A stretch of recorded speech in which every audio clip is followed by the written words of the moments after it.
उदागवा drama में अब सुफियान को इस बात का एहसास हो चुका था कि जायशा के साथ जो कुछ भी किया गलत हुआ है और ये सब कुछ करने में सुफियान का अपना ही हाथ था। इसलिए नदामत के वजह से जायशा का वो सामना नहीं कर पाया।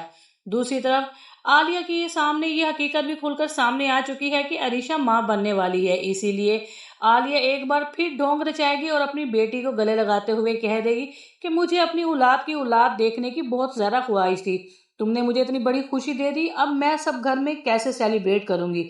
अरीशा यही समझ बैठेगी कि उसकी माँ उसके लिए खुश है, मगर उसे ये नहीं पता कि उसकी माँ अगली चाल किस तरह से चलेगी, क्योंकि अरीशा को बजाय अपने ससुराल में जाने के आलिया ने अपने घर में इसीलिए लेकर आई थी कि अरीशा का बच्चा इस दुनिया से पहले खत्म हो जाए और ये कहानी यहीं पर ही मुकम्मल हो जाए।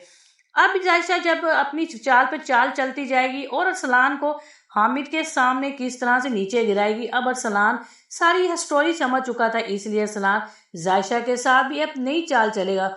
उससे मोहब्बत का इजहार करते हुए उसके लिए फूलों के गजरे लाएगा। जब जायशा इस तरह से अरसलान को देखेगी तो जायशा परेशान हो जाएगी, क्योंकि जायशा ने शादी अरसलान के साथ मोहब्बत या दौलत की लालच में नहीं बल्कि इंतकाम लेने के लिए की थी। क्यों यहाँ पर राफे की माँ अब पूछेगी जायशा से कि तुम ये सब कुछ क्यों कर रही हो, सब कुछ तुम्हें मिल चुका है और निकाह में तुमने सारी दौलत भी लिखवा ली, फिर भी तुम अरसलान के साथ ये सब कुछ कर रही हो। जायशा अपनी सास से साफ कह देगी मैंने अरसलान की दौलत से नहीं, उससे इंतकाम लेने की खातिर शादी की है और जब तक मैं उससे अपने इंतकाम का बदला नहीं लूंगी मैं अरसलान को कभी नहीं छोड़ूंगी।